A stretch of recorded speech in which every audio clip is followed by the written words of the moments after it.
Marcos capítulo 4, versículo 35. Dice así la palabra del Señor. Aquel día, ¿estoy leyendo bien?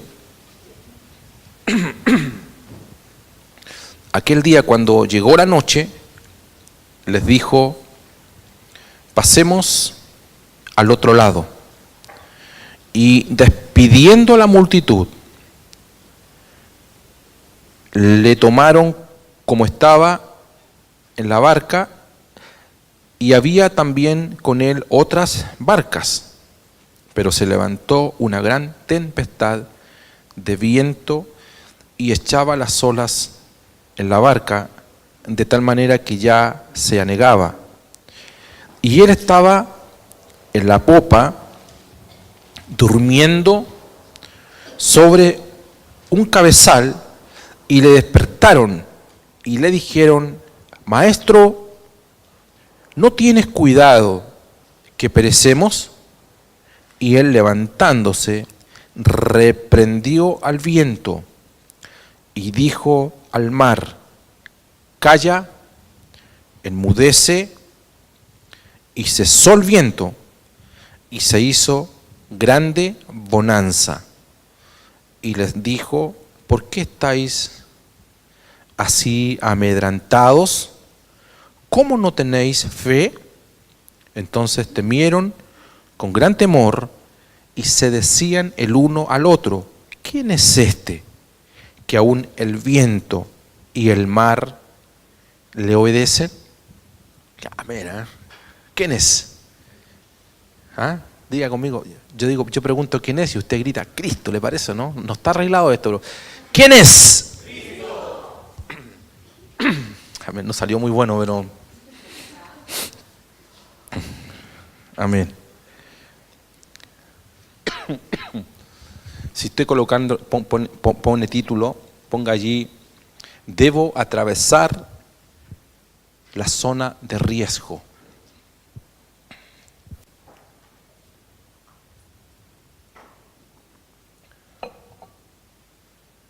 Debo atravesar la zona de riesgo.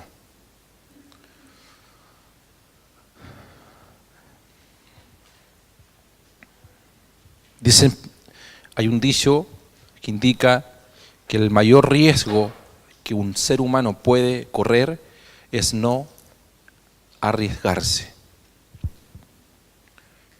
¿Sí o no? El mayor riesgo que un ser humano corre o puede correr en la vida es no arriesgarse.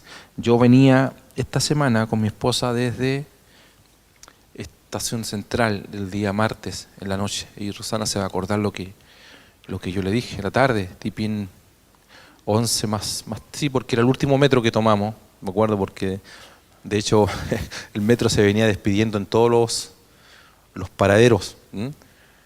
Así que cada estación el piloto hablaba y decía, bueno, le damos las más lindas noches, etcétera. Bueno, y yo decía a mi esposa, porque se oía mucho joven por allí, por Unión Latinoamericana, República, y yo le dije, la cantidad de gente que estudia de noche, no sé si usted lo sabía eso. Uno pensaría que, claro, entre las 8:30 y las 10 no hay mucha gente en el metro.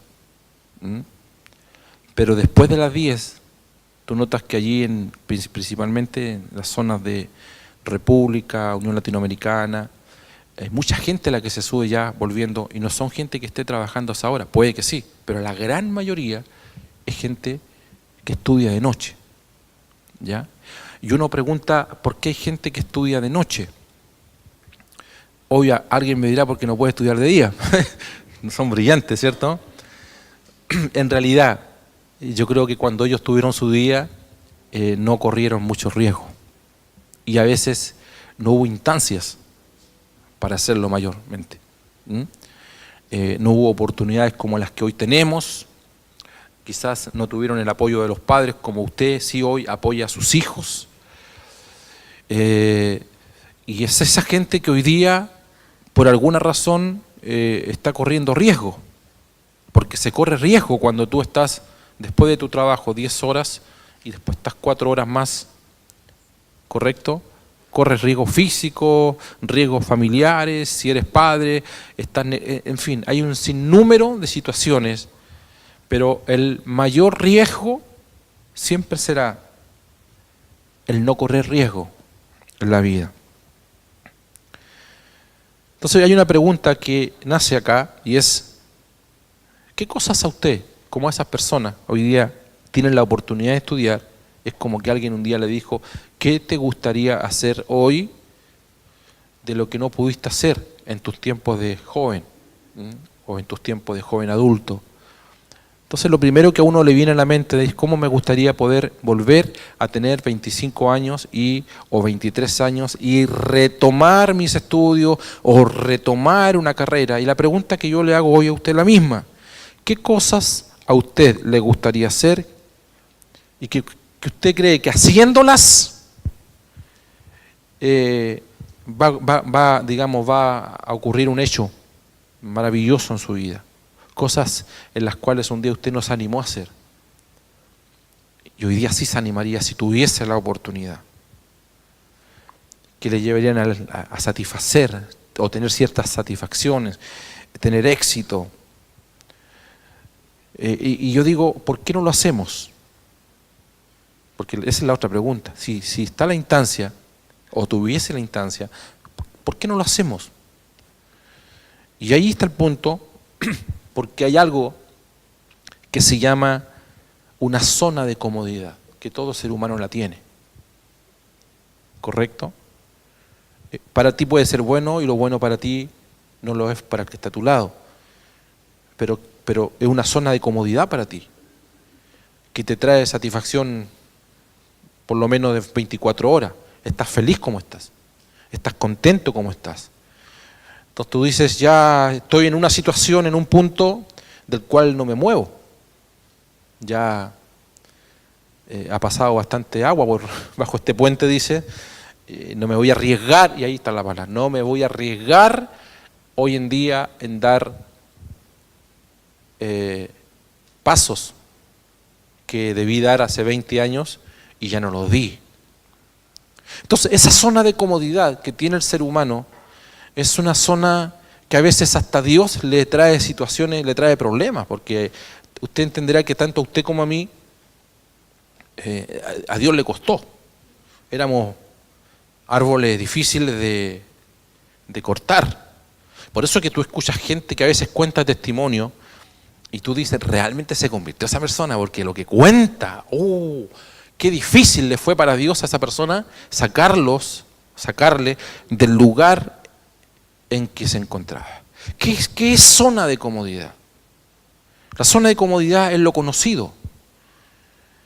Entonces usted dice, ya estoy en esto, es como cuando usted se cambia de casa, ¿no? O que se cambia de trabajo, le ha pasado, ¿no?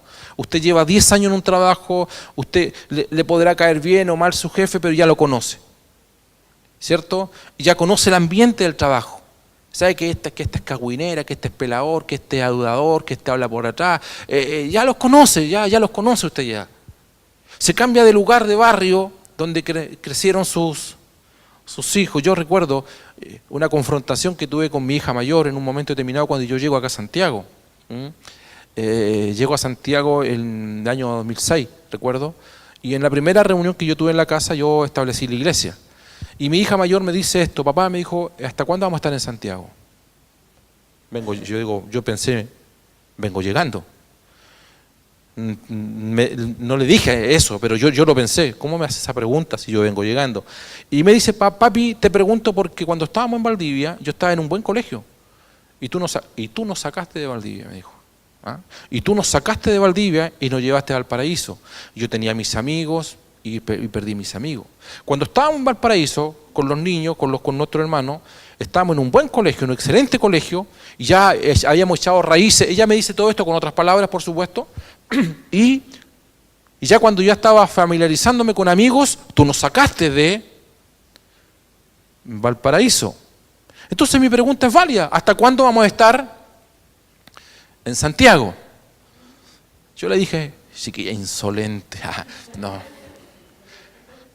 Pero tiene razón en el punto de cómo lo ve ella, ¿correcto? Yo creo que yo no no lo saqué de Valdivia, ni tampoco creo que lo saqué de Valparaíso, a nosotros nos sacó el Señor, ¿ya? Pero, claro, pero tiene razón, porque ya habían echado raíces, había ambiente. Entonces cuando tú tienes, ahora llévalo, extrapola lo que hablo a tu vida, ¿ya? Tú ya tienes tu ambiente, en el lugar en el cual estás psicológicamente, emocionalmente, ya echaste raíz en ese lugar. Entonces la gente no está preparada para un remesón y que venga Dios, ¿cierto? Y te saque, hermano, hay techos que se cayeron porque cayó nieve. Un circo se desplomó porque le cayó nieve. Ese circo nunca tuvo en su pauta que un día iba a nevar o no. En Maipú se cayó un colegio, en Maipú o Padre Hurtado creo que fue. Se cayó un colegio, no el colegio, pero el techo del gimnasio del colegio, grande. ¿Sabe por qué? Porque no soportaron el peso de la nieve, porque nunca ellos pensaron, porque ahí hubiese habido un chileno que entiende, a entrar un chileno de Coyhaique, le hubiese dicho, mira, a estos techos, si va a caer nieve, tendrías que hacerle ciertos rasgos, cosa que la nieve puede... No pensaban, somos santiaguinos, nosotros, no razonamos así.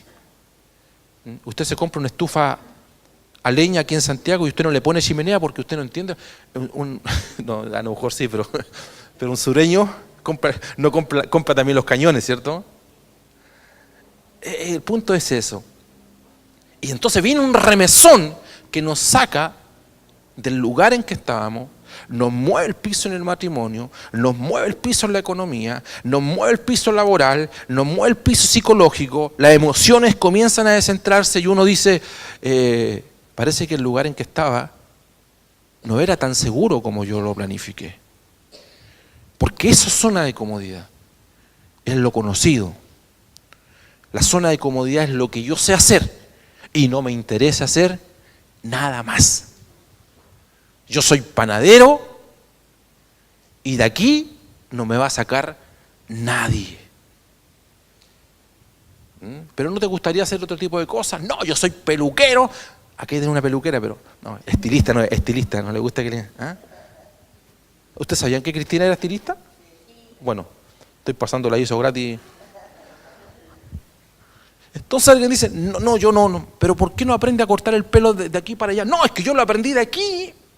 Bueno, aprende entonces. Entonces, un ejemplo. Y la zona de comodidad es lo que tengo. Y lo que yo tengo me ha costado sudor, esfuerzo, lágrima. La zona de comodidad es lo que yo manejo. Tengo una conducción de manejo desde este punto hasta otro punto y no quiero y no tengo ninguna intención de meterme en ninguna otra cosa. Ese es mi hábitat. Sé cómo moverme en ese espacio. La zona de comodidad es lo que yo sé hacer y lo que yo no sé hacer. Y sobre lo que yo sé y lo que yo no sé, yo tengo el control absoluto. Pero fíjate algo, toda la gente que logró el éxito en la vida fue la gente que salió de su zona de comodidad, porque a partir de lo que tenían ellos corrieron riesgo para alcanzar aquello que no tenían. Y la vida cristiana es así. Levante su mano derecha, por favor, diga conmigo, diga, no hay maneras de alcanzar mis sueños sin pasar por una zona de riesgo. ¿Lo va entendiendo? No podríamos hacer repaso por toda la Biblia, pero no es la idea esta mañana. Y de hecho, personajes bíblicos que usted conoce. Y los que predican en las casas iglesias, uno puede desarrollar temas. Desde el principio, todos pasaron zona de riesgo. Todos. Todos sufrieron pérdidas para alcanzar el objetivo. Y es cosa de leer el libro de Hebreos en el capítulo 11. Un tipo, una declaración perversa hacia los latinoamericanos fue la siguiente. Decían que el latinoamericano eran vagos, flojos y holgazanes. Eso lo escribieron, por cierto, los gringos. ¿Mm? Pero no es así. Es cierto que uno puede decir, no, hay chilenos que son flojos. Sí, es posible que en el círculo donde usted se encuentra, usted puede ver gente que es floja. Pero la respuesta correcta no es flojera. ¿Mm? Y tampoco le pondría mediocridad. Sino, usted que viaja, los que viajan acá o los que salen, se levantan de madrugada, usted se darán cuenta que cuando usted llega a un aeropuerto, hay gente que está trabajando ahí de madrugada, partiendo por el vigilante. Cuando usted va al terminal de buses, yo llegué, la semana pasada llegué a Los Ángeles. Yo llegué a Los Ángeles a las 4 de la mañana. Es el único terminal donde la gente tiene que viajar entre las 3 y las 5 de la mañana, sea que salga o sea que llegue, por la cantidad de horas que tiene hasta Santiago. Hermano, y tú ves ese terminal lleno de gente trabajando a las 4 de la mañana, y Los Ángeles hace frío. Y cuando me vine, llegué acá a las 2:30 de la noche, de Santiago. Tomé un Uber y me dejó en la casa. Y tú sales del terminal y ves gente vendiendo sopaipilla, sándwiches de potito. ¿Los conoces eso? ¿Qué diga? ¿Sándwich nomás? Le puse calificar. Pero ¿cómo se llama el sándwich? Dígalo fuerte, ¿cómo se llama el sándwich? Ahora no le voy a poner, dejémosla hasta ahí nomás, pues la vamos a echar a perder. Mi esposita amada. Ya ahí estaban vendiendo esos sándwiches, hermano. Y yo decía, porque estaba estudiando este tema, decía, en realidad hay gente sacrificada en Chile, hermano. Hay gente que como no tiene el potencial, o tiene el potencial, pero no tiene el talento manifiesto, desarrollado. Hay gente que en su empresa son gerentes, son auxiliares, de todo.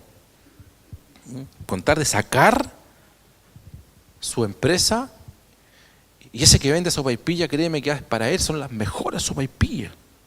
Gente que se levanta a las 3, 4, 5 de la mañana. Usted se levanta a las 7 de la mañana y usted dice, que me levanté temprano. Sí, pero el pan que se está comiendo, hubo uno que trabajó toda la noche para que usted disfrute ese pan. ¿Correcto? Usted toma un taxi y el taxi ya se ha dado 10 vueltas a esa hora. Gente en Chile que trabaja 10, 12 horas, 15 horas. Por ejemplo, un taxista está sentado 10, 8 horas allí en su taxi. Estas personas no necesariamente han logrado sus sueños, pero no es por falta de capacidad. Yo creo que mucha gente, por ejemplo, que trabaja en estas cosas de las que acabo de nombrar ahí en la Alameda, hay frustraciones también en ello. La frustración no significa que lo que está haciendo lo hace mal. Hay competencia en lo que está haciendo. La frustración, ¿sabes por qué? No es porque no sea digno lo que está haciendo, sino por la frustración es porque no han logrado consolidar sus sueños en la vida. Y no lograron y no han querido lograr sus sueños a veces, ¿sabes por qué? Porque ese lugar de zona de comodidad en el cual se encuentra les impide a esa altura de su vida, cuando hay hijos, correr riesgos. Diga conmigo, diga conmigo, no hay edad para correr riesgos. ¿Cierto? Alguien dirá, un joven o una joven acá sobre 60 años, ¿lo hice bien, pastora Raquel, o no? ¿Bien? Mira, que la otra dije, y también se me levantaron, entonces. No, yo ya no estáis para esas cosas. Eso fue lo que dijo la esposa de Abraham, ¿cierto? Vas a tener un hijo, y la viejita, no, si la viejita le brillaba el ojo, si no crea que no. No estoy para esas cosas. Y el profeta le dijo, sí. Y para muchas cosas más le dijo. Y tuvo el hijo. Diga, debo correr riesgo. Ahora, llévalo a tu vida personal. No que lo digas, pero llévalo. ¿Qué cosas te gustaría hoy día? Si tuviese una oportunidad, correr el riesgo y hacerla. Llévala al ministerio, a la vida cristiana, que es lo que me interesa a mí. ¿Qué cosas te gustaría hacer?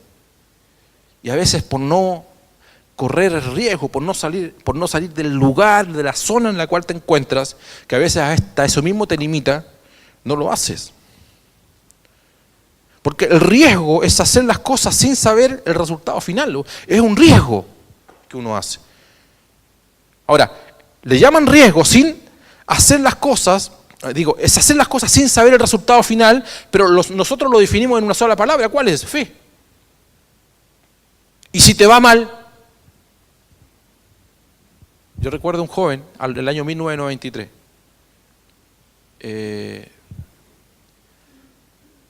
y yo recuerdo que él de profesión contador, tenía 18 años, 19 años cuando yo lo conocí, y nosotros habíamos llegado recién año 92, recién habíamos llegado con mi esposa a Valdivia, y un día, tipín, 10 de la mañana llega llorando a mi casa. Lluvia, mucha lluvia, llega llorando, y yo no sabía por qué, bueno, él siempre fue llorón, pero nunca tanto, y más bien sensible. Y llega y me dice, pastor, no entiendo, ¿qué pasa? Lo que pasa es que me dice, yo estoy trabajando en un turno en el banco, en esos años en el banco O'Higgins, ¿se acuerdan del banco O'Higgins? Y llega y me dice, y me dieron trabajo por media jornada. Este muchacho era diezmador, ganaba 15.000 pesos en esos años. Y llegaba a limpiar vidrios allí al banco. Y llega llorando porque cuando está limpiando, alguien lo saluda en el banco. Y le dice, oye, ¿cómo estás? ¿Te acuerdas de mí? Y este muchacho lo mira, y a quien él estaba saludando era un ejecutivo del banco. Pero ese ejecutivo del banco había pasado de curso gracias a que él le ayudó en su examen final. Y él me dice, pastor, me dijo, yo no entiendo. ¿Por qué? Si él era flojo y pasó por mí y yo tuve las mejores calificaciones, él hoy día es un ejecutivo en el banco en el cual yo hoy día estoy limpiando un vidrio. Y yo, dicho en otras palabras, simplemente le dije, es que tienes que correr, salir de donde estás y correr riesgo. Se lo dije de otra forma. Y él me dice, ¿y si me va mal? Y yo le dije, ¿y si te va bien? ¿Y por qué le digo esto? Porque yo lo encontré hace unos meses atrás. Yo no me acordaba. Y él me recuerda esa palabra. Porque usted me dijo, pastor. Yo le dije, ¿y si me va mal? Y yo le dije, ¿y si te va bien? ¿Qué ocurrió? Hermano, al frente allí en Valdivia, del Banco O'Higgins, en esos años, estaba Llorente, una empresa. ¿Llorente se llamaba Judith? ¿Sí? ¿Llorente? ¿Te acuerdas de Llorente? Sí. Claro, una empresa grande. Creo que todavía está. Y el hombre de allá, un día vio a este muchacho, además le lavaba el auto, y le dio una oportunidad para trabajar. Hermano, a partir de allí, este muchacho comenzó a escalar. Llegó a trabajar en una de las empresas más grandes de Valdivia.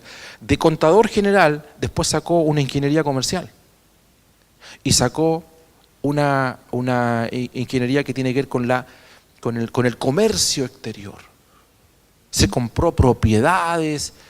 Es un cabro próspero. ¿Me entiende lo que estoy hablando? Se arriesgó. ¿Le pudo haber ido mal? Sí, también. Pero 7 veces cae el justo. De todas ellas los levanta el Señor. O sea, cuando tú estés viviendo una tormenta, nunca te olvides que en la tormenta está el Señor. Y en la tormenta tú tienes 2 posibilidades. O te terminas hundiendo o entiendes que son métodos que Dios usa, porque dice que los discípulos están tranquilamente en la embarcación, tranquilamente. Jesús también estaba así. Y ellos estaban tan atemorizados que despiertan al Señor. En realidad Jesús nunca tuvo problema. Jesús estaba calmado. En medio de la tormenta, en medio de tu problema, créeme, el más tranquilo es el Señor. Sin embargo, uno a quien más aprieta es al Señor. Señor, ¿dónde estás? En la situación que estoy viviendo. Y está tranquilo él. El que pierde el control no es Dios, es uno. El que se sale de las casillas no es Dios, es uno.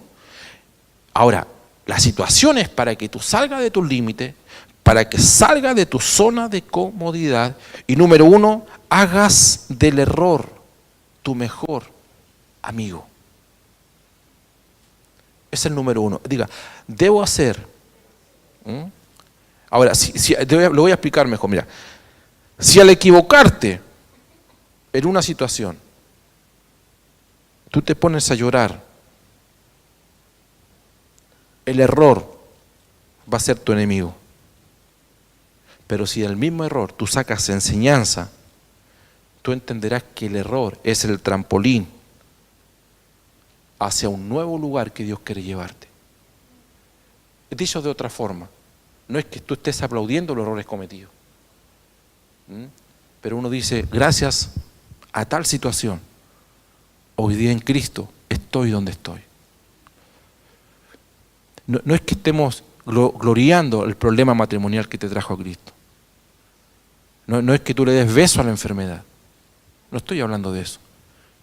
Sino la enfermedad, la situación o el problema terminó siendo un aliado porque hemos madurado. Cuando Benjamin Franklin dijo, todo lo que duele enseña, tenía razón. Todo lo que te duele, todo lo que te ha dolido en la vida, tiene que enseñarte. Todas las bajadas que has tenido, y bajas bien bajas, ¿sí o no? Los golpes que has tenido en la vida, tienen que enseñarte. ¿Cuánto aprenden acá o no? Siempre en la zona de riesgo, el error es una oportunidad de aprendizaje. Y la mayoría de la gente se frena. No. ¿Por qué? ¿Por qué se frena? Porque vienen los miedos. No basta decir, esto nunca más me va a pasar. Sí, esto nunca más me va a pasar, pero a partir del momento que me pasó, yo tengo que sacar lección de aquello. Esa es la idea, porque Jesús en medio de la tormenta le está dando una cátedra a los discípulos. Acuérdense que le dice, pasemos al otro lado, ¿sí o no? Es decir, le está diciendo, salgan del lugar en que están, porque vamos a ir a otro lado. Yo les pregunto, si ellos hubiesen seguido la embarcación y no hubiese habido tormenta, ¿dónde se hubiesen quedado? Ahí mismo. Uno dice, ¿por qué hay gente que nunca cambia? ¿Le ha pasado, pastora, no? ¿Por qué hay gente que nunca cambia la vida? Hay gente que siempre se encuentran en el mismo lugar.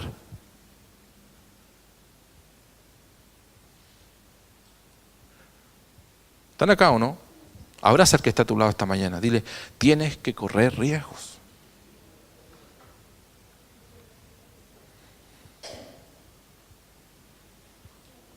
Lo segundo, ponga allí, voy a correr riesgos inteligentes.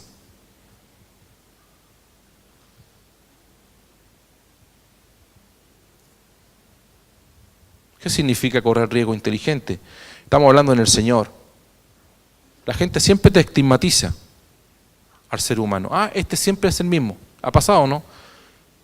No, este nunca va a cambiar. Este igual a su papá, igual a su mamá. Cuando la mamá le dice al hijo, soy igualito a tu papá, no es un halago, ¿cierto? No está diciendo que es brillante.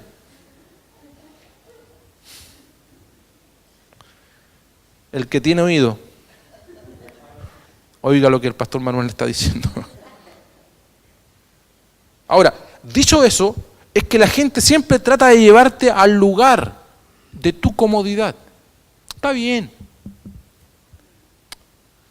Quédate así como estás. Entonces, la pregunta es la siguiente. ¿Cómo yo, no sé si tengo que usar discernimiento, cómo yo puedo discernir o determinar es cuando Dios me está sacando del lugar de mi comodidad y me está llevando a un lugar que me va a incomodar? Por favor, entienda esto. Por favor, entiendan el mundo, espiritualmente le estoy hablando. Por eso dije lo siguiente, del problema o de la dificultad, del error, usted lo puede ver como un amigo, como un aliado, porque a propósito de eso mismo viene lo segundo. ¿Cómo saber si el momento que estoy viviendo Dios me está empujando?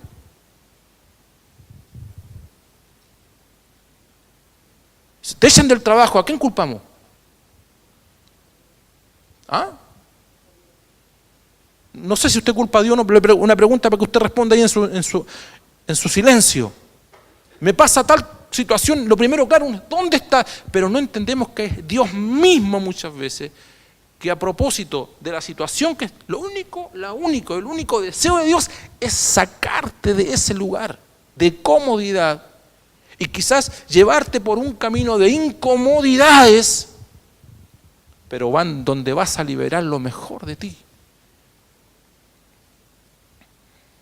Te van a tratar de tantas cosas. Por eso en tu trabajo tú tienes que salir del lugar en que te encuentras, no del trabajo laboral, a veces del ambiente laboral. Y tú cambiar ese ambiente de negativismo, ambiente de pecado. ¿Cómo tú generas un ambiente distinto? Pastor, ¿y si me molestan? Claro que te van a molestar.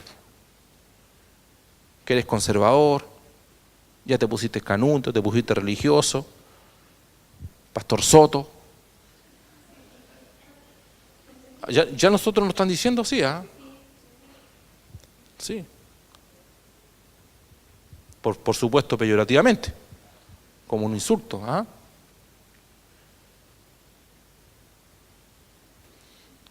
Ahora, yo no tendría que decirte esto, pero bueno, que lo sepas, Dios te meterá en una tormenta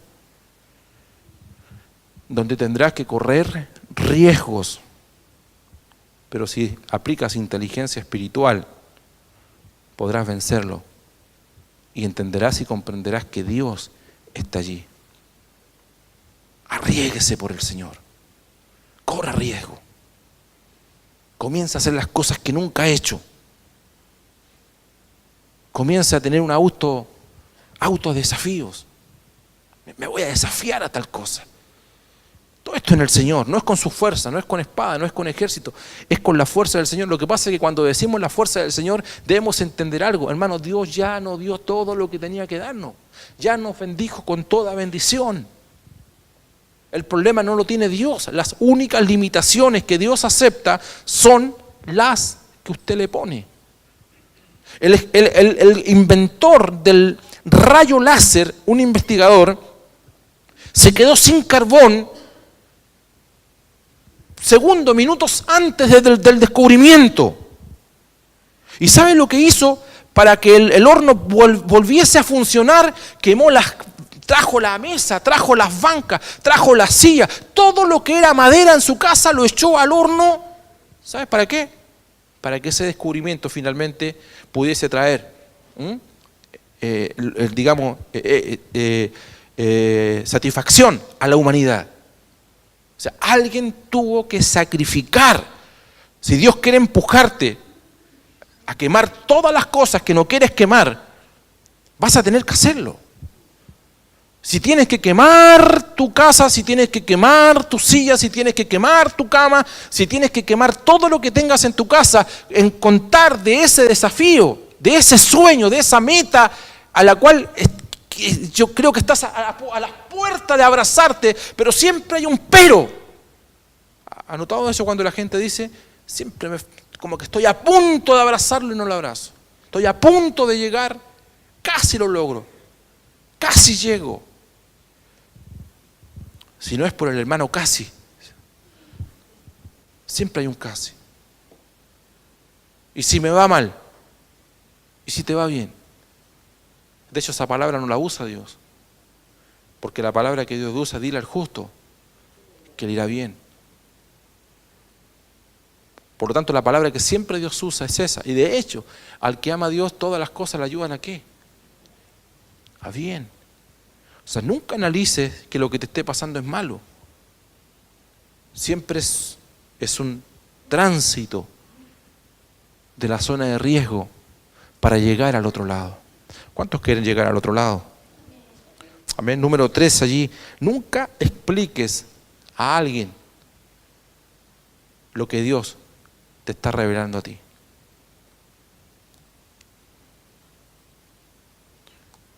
Yo digo, mientras estás pasando la zona de riesgo, nunca le expliques a alguien lo que te está pasando. ¿Logra entender el punto? ¿Lo logra entender eso? Mientras estés en zona de riesgo, no trates de explicarle a la gente lo que te está pasando. Si ni tú lo entiendes, imagínate. Oye, ¿por qué tu hermano o tu papá está enfermo? No, es que lo que pasa es que Dios no, si ni tú lo entiendes, no trates de explicarlo. Primero pasa ese lugar. Cuando llegues al otro lado, verás las cosas desde otra perspectiva. En la zona de riesgo es el peor escenario donde podamos aclarar lo que Dios está haciendo en nuestras vidas. Cuando el ángel se le apareció a María, le dijo: muy favorecida, el Señor está contigo, darás a luz un hijo y le pondrás por nombre Emmanuel. ¿Se acuerdan eso o no? ¿Es glorioso o no? ¿Cómo le cuento a mi esposo?, dice María. ¿Usted sabe la historia o no? Porque lo que está hablando el ángel es verdad. ¿Cómo yo le explico a José? Mi amor, estoy embarazada. Ah, qué bueno, y fue el Espíritu Santo.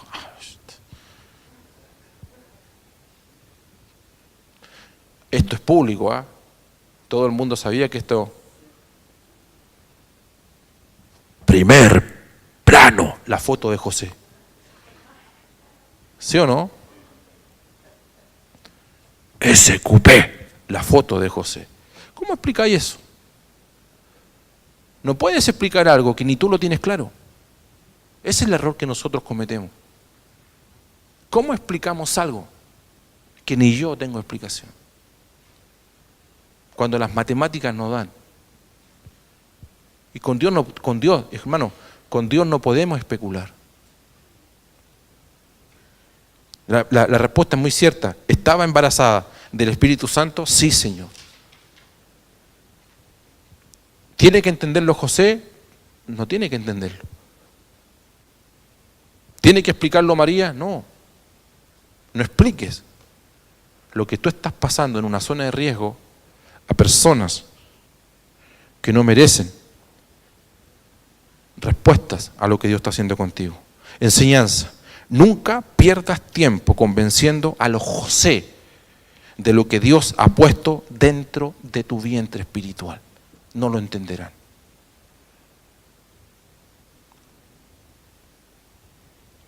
¿Cuándo lo entenderán ellos? Cuando el Espíritu Santo les revele. Y Dios usará sus propias maneras, sus propios métodos para convencer a otro. Tú no tienes que convencer a ellos. Porque vas a perder tiempo convenciendo a los José y vas a desperdiciar tiempo para que germine el sueño que hay dentro de ti.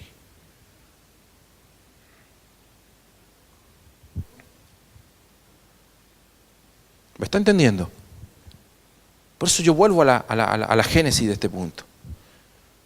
Hermano, muchas de las cosas que Dios a nosotros nos ha motivado a hacer, no las hemos hecho. Por eso, ¿qué dirán? ¿Qué pensarán? Ya no tengo edad. No me va a resultar. No tengo recursos. Hermano, y tenemos un sinnúmero de situaciones. Lo 4 acá, coloque, en la zona de riesgo es cuando tengo las mayores revelaciones.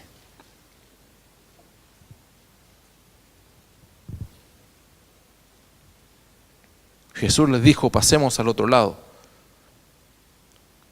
Y cuando están en medio de esa palabra, viene la tormenta. No importa si hay tormenta, si Jesús lo dijo, así será.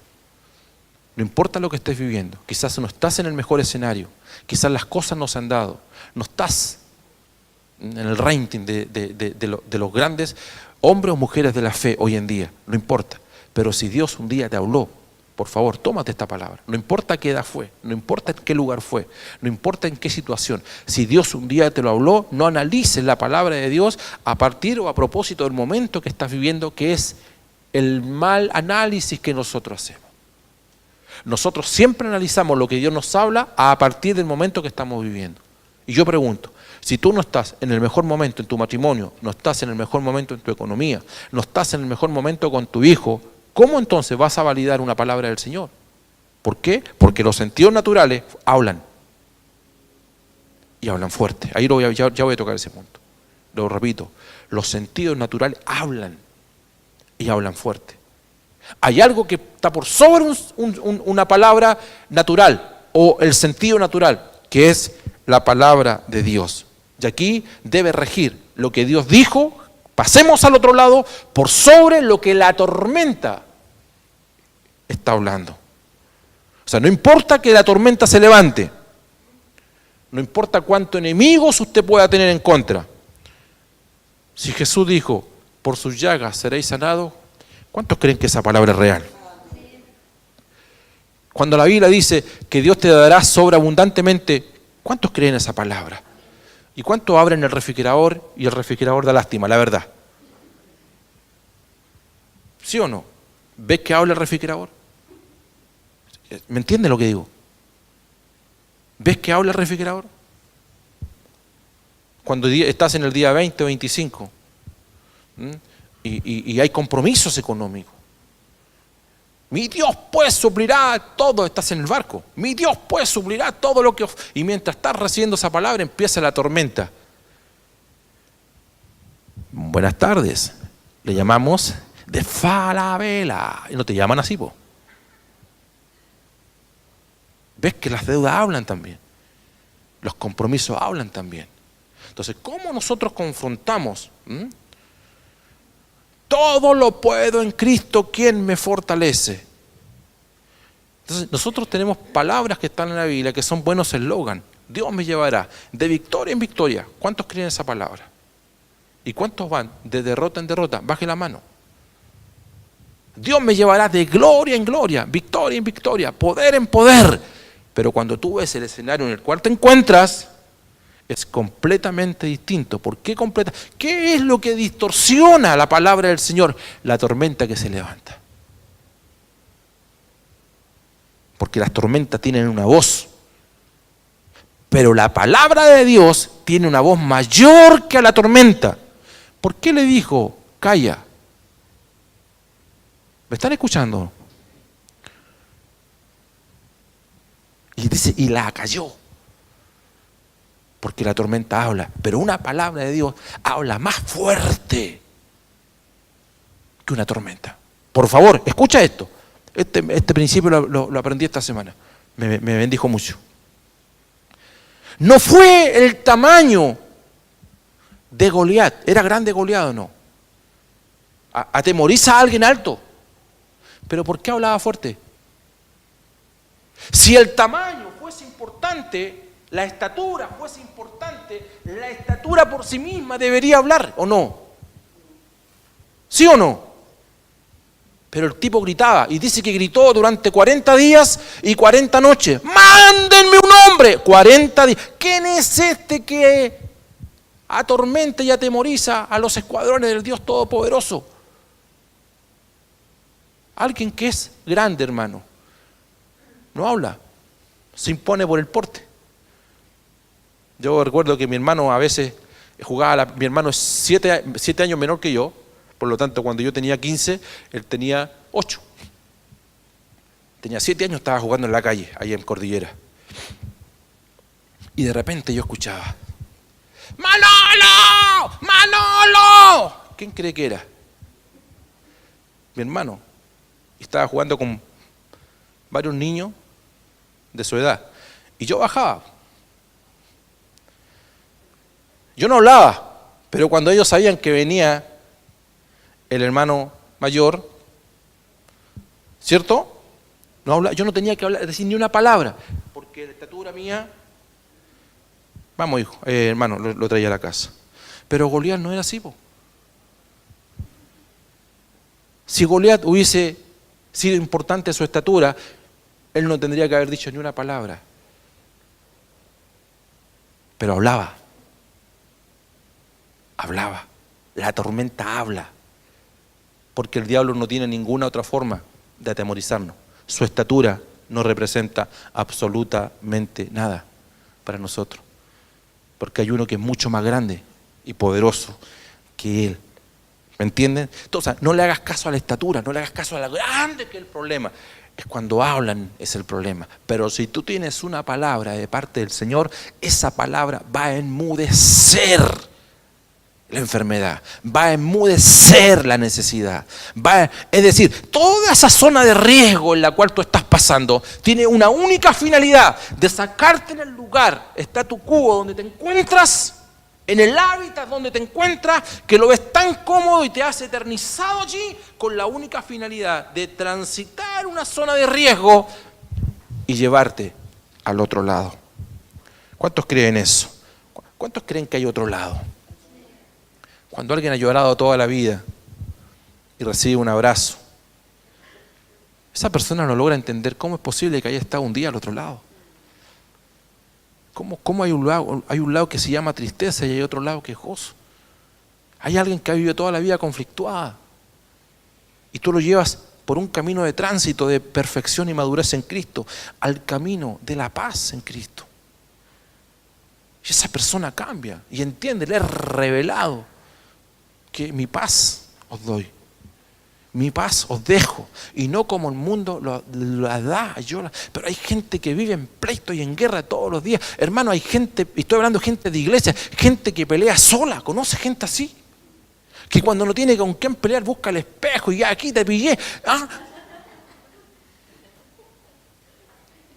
Porque viven en guerras, se inventan problemas para seguir peleando. Al otro lado dice el Señor, mira, todo lo que tú emprendas te irá bien. Todo lo que pises será tuyo. Al otro lado Dios te dice, caerán 1000 y 10.000 a tu lado, pero a ti no te tocarán. Al otro lado tú entiendes que Dios dice, oye, el ángel de Jehová acampa alrededor de los que le temen y los defiende. O sea, al otro lado la palabra te es revelada. Te dice, tranquilo, yo estoy a cargo del barco. O sea, de repente ellos despiertan y se dan cuenta que el capitán del barco, ¿quién es? Cristo. ¿Acaso no dice Hebreos que Él es el capitán de nuestra salvación? ¿Cuántos creen eso? Amén. Entonces la legalidad que Dios nos da es la fe.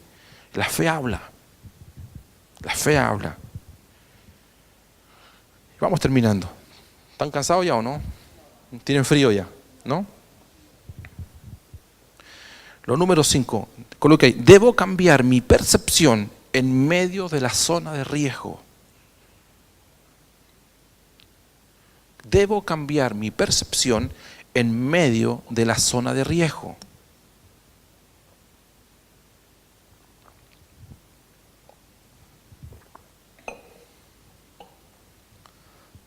Aquí hay que colocar un punto importante.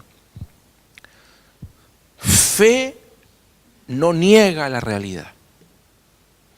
Cuando uno enseña fe a la gente, no le estamos enseñando que el problema no existe. ¿Ya? Alguien tiene un problema en su matrimonio, tranquilo hermano, vamos, échale para adelante. Vamos, si tú vas a llegar a tu casa y tu esposa va a estar mansita. ¿Cuántos hombres desearían eso? No. No confunda fe con presunción. No, usted está presumiendo que va a cambiar. No. O sea, a mí me encantaría que Dios tome a mi mujer del barco, ¡pa!, y la deje al otro lado. Pero hay que transitar la zona de riesgo. Entonces, debo cambiar mi percepción en medio de la zona de riesgo. No estamos negando la realidad. No estamos negando los problemas. El problema es cuando naturalmente yo veo el problema. El problema es cuando yo veo el problema, no de la perspectiva como Dios lo ve, sino como yo lo veo. Y ahí me comienzo a hundir. O sea, ahí el barco se va a hundir. Y ahí yo comienzo a golpear al capitán del barco. ¡Despierta, Señor! Ahora, Dios no tiene ningún problema que tú lo despiertes. Por favor, nunca nos creamos tan buenos, ¿cierto? Ni tan soberbios de no considerar al Señor en un momento en que el barco se está hundiendo. No, si Dios me puso aquí, Dios me va a sacar. Sí, pero pide la ayuda. Pide consejo. Ve a una casa iglesia. Discipúlate. Y si tienes que seguir buscando ayuda, sigue buscando ayuda. De modo que en esta zona de riesgo tú vayas teniendo un balance. Es decir, ¿qué significa eso? Donde la vida espiritual vaya desarrollándose a tal magnitud en que cada situación que te vaya ocurriendo en el escenario de la vida, tú siempre lo analices a través de los ojos de Cristo. Porque estamos en Cristo. Nunca analicemos los problemas con lo sensorial. Ya lo dije anteriormente. Lo sensorial, tú puedes ver a un Goliat de 3 metros y todo el pueblo de Israel arrancó. No hay ningún problema. Hay un dicho, ¿cierto? Un eslogan muy bueno, dice, Dios es más grande que tu problema. ¿Cuántos creen eso? Dile al que está a tu lado, dile, Dios es más grande que tu problema.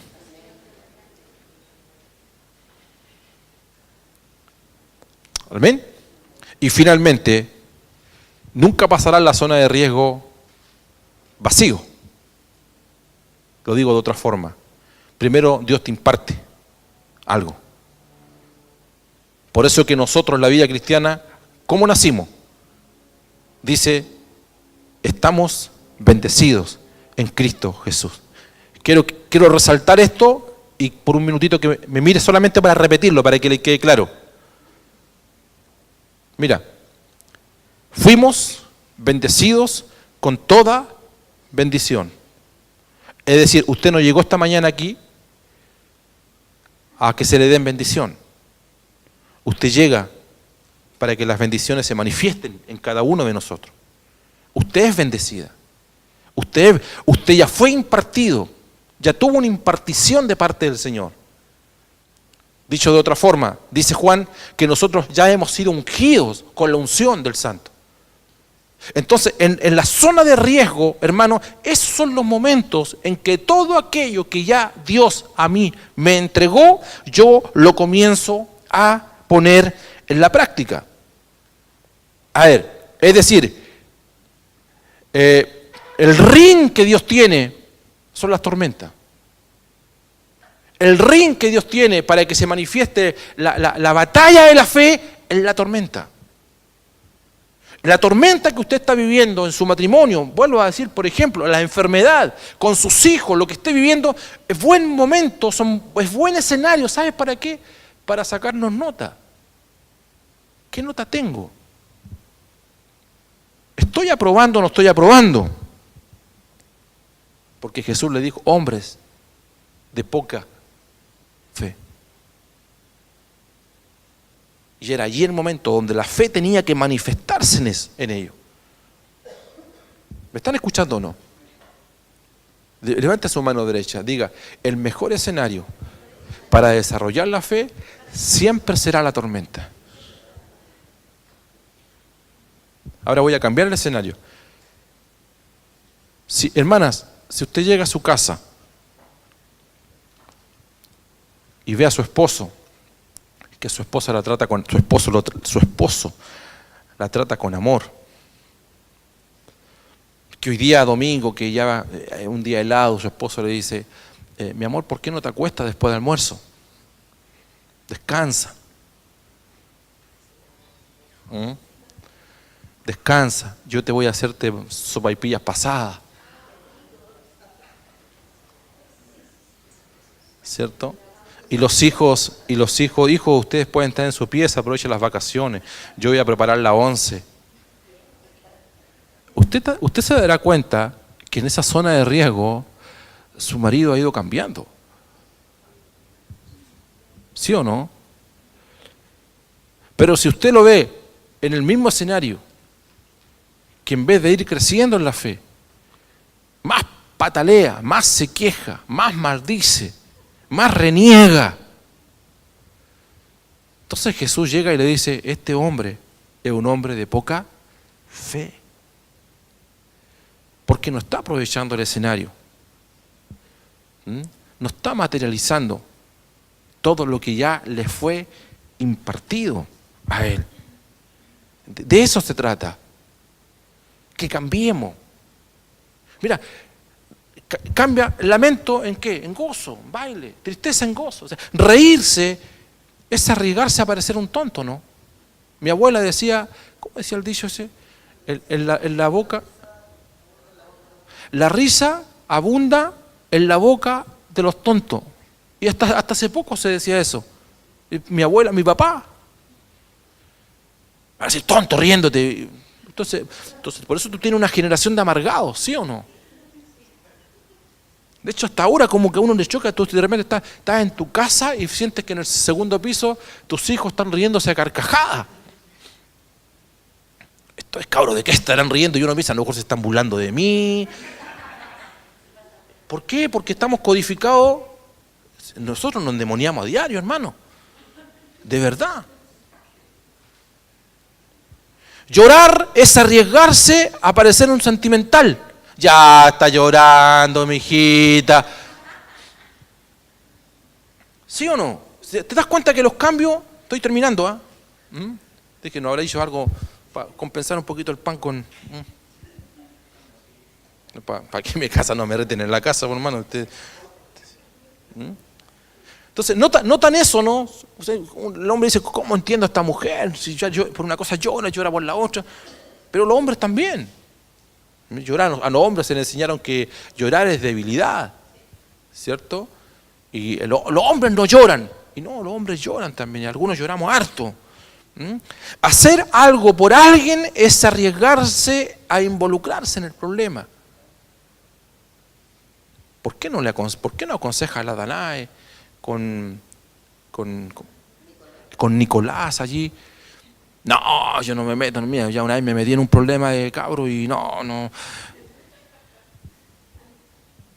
¿Por qué no te meten? ¿Sabes que tienen, por ejemplo, un problema? Mi hermano Gustavo con Cecilia. ¡Oh, los problemas matrimoniales! ¡Un cacho, pastor! El que se casa nueva quiere, y solito empezaron y solito terminan. Hermano, no sé si alguien podrá pensar, pero eso es fuera. En el reino no es así, pues. O sea, si una opinión tuya arriesgas a que alguien... a ver, no digo que vaya a ser así, pero es posible que haya malos motivos. Te acusan de malos motivos. Pero si ese riesgo de que te vayan a acusar de malos motivos va a ser imperativo en ti, va a estar latente siempre en ti, o sea, no vamos a llegar nunca a ningún lado. Si imagínate un doctor, no quiero que me pinche, ¿qué está? De hecho, los médicos tienen una técnica, ¿cierto? Cuando le dicen, mira, usted empieza a contar cuente de atrás para adelante, 100, 99 y poquito a poco usted el sedante, y más o menos cuando llegue a 20 ya va a comenzar a sentir unas pequeñas, así que empieza a contar. Y tú empiezas 100, 90. Porque a la hora que te dice cuente 1, 2, 3, no funciona, te seda, pero te seda psicológicamente primero. Entonces, hacer algo por alguien siempre el riesgo que te vas a involucrar. Hermano, mi esposa y yo no solamente involucrado, hemos metido los pies, no hemos equivocado, por cierto, en algunos casos. ¿Ya? Hemos aprendido, nosotros no somos parte del problema de un matrimonio, somos parte de la solución al problema. No somos parte del problema que una persona está viviendo, somos parte de la solución que tiene una persona. Y con mucha humildad lo decimos, y a esta altura uno ya no pierde. ¿Sabes qué, Judy? ¿Te gusta o no te gusta? La cuestión es así, así, así. ¿Captaste, Judy, o no? Levanta tu mano derecha. Ejemplo.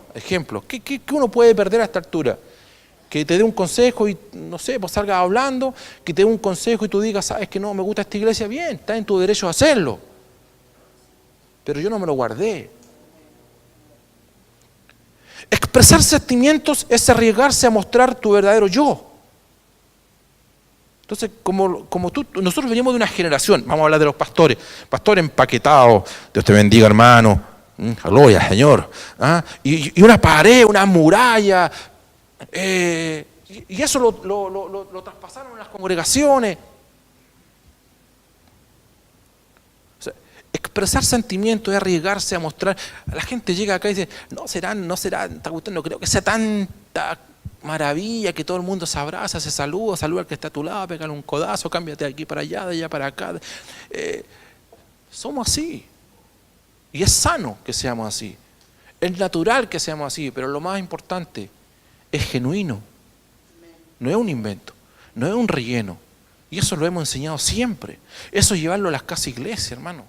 Creíble cómo hay gente, hermano, cómo hay gente que a veces le hace falta solamente que le abracemos.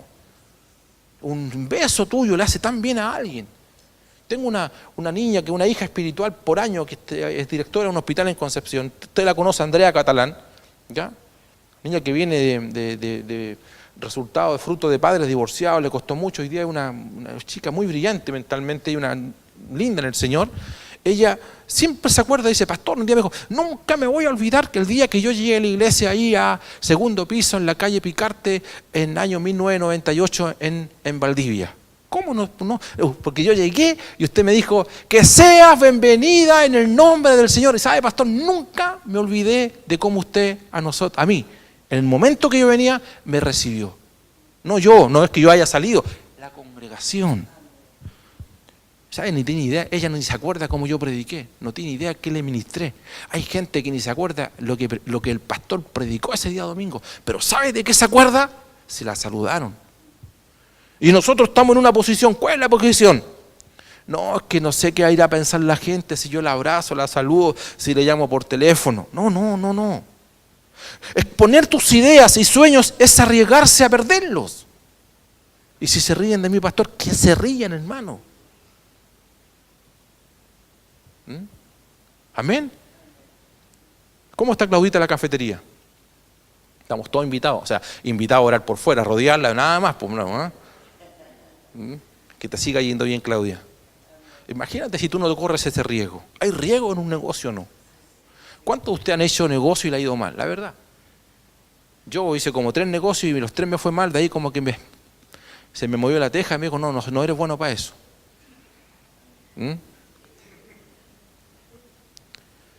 Vendí soda, ¿se acuerdan la soda? Cuando recién salió la soda, me compré un furgón, vendí soda, ¿ya?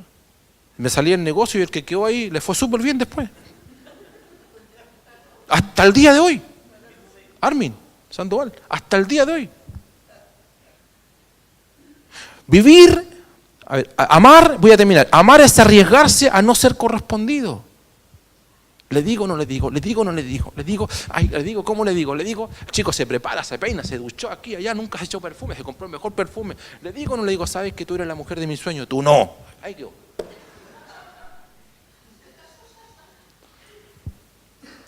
¿A cuánto le dijeron no alguna vez?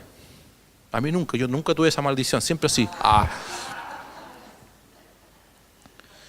Vivir es arriesgarse a morir. Mira qué brillante. Esperar es arriesgarse a la desesperanza. Y termino, lanzarse es arriesgarse a fallar. O sea, siempre la zona de riesgo tiene sus problemas. Como le dije a ese joven. Es posible, si me va mal y si te va bien. Parece que Dios sabía, porque por algo dijo, 7 veces cae el justo. De todas, los levanta. Nosotros la primera, la segunda decimos, no, esto no es del Señor. ¿Cuántos alguna vez pensaron eso? No, esto no es. Entrevistaron y terminó el otro día a una ancianita de 93 años. No sé si la vieron en televisión. 93 años. Le estaban entregando su título. ¿La vio? Su título profesional. Número 4 parece que era. ¿Sabe de qué lo que era? En inglés. 93 años. ¿Y sabes con qué nota sacó? La primera, alumna. Y se mandó una frase, dijo, bueno, ya a esta altura ya no quiero seguir estudiando. No, dijo, no, bueno, ya ahora me voy a dedicar a mis hijos, a mis nietos. Yo decía en la mesa, digo, Señor, digo, no puede ser, ¿y en qué mundo estoy yo? Digo. Sí, hasta para preguntar el nombre en inglés me pongo todo nervioso. Increíble. ¿Están acá o no? Diga conmigo, el que no se arriesga.